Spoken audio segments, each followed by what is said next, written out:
Hey there, so let's take a look at what you're going to have to do today. It's an asynchronous day because I am off doing a SAT proctoring. And so you have a couple of things. It's a fairly normal routine. First, to take a look at the Bellringer for the day. And the Bellringer, I want you to read this paragraph. It's a very short paragraph about when it happened, and then it shows you the image called the exam room right here. And the question is asking you, what ways does this image capture the tension and pressure of the experience of taking an exam, which as high schools, juniors, and seniors, I think you know really well. But tell me how this captures it. And you're going to first want to come in with descriptors, I'm sure, but then you have to ask yourself why. Why do I feel tension? Why do I feel what I feel? And look to the specific details that the author put into the picture that had that effect on you. So we're looking for that. There's your Bellringer answer right there, not a significantly difficult thing. Then you're going to have, this is the in-class one, the why is high school antiquated? And what I'm asking you to do is go to page 273 in the textbook. So here I've already called it up. It's 273. And 273 in the textbook is let teenagers try adulthood.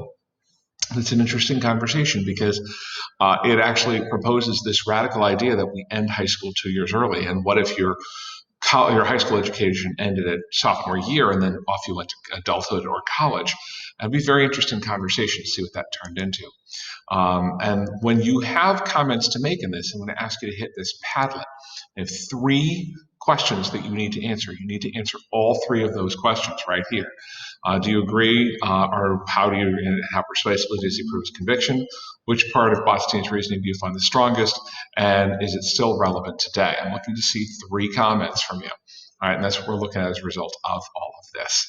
And then finally, for homework, you're going to go back to the Zakaria essay, and you're going to actually read that on page 290 of the text.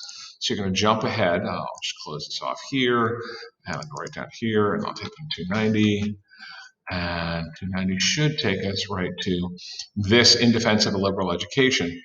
And what's happening is I ask you to read it, and it's similar to the essay we saw before, which was excerpted. This is an excerpt of a different part of that essay. And then what I've asked you to do is to go to this particular Google form and take the quiz on the Google form. You will be graded on it. It doesn't ask you to do, what did he say? It asks you how he says it. It's rhetorical analysis practice for the types of things that you'll be hit with at the AP exam.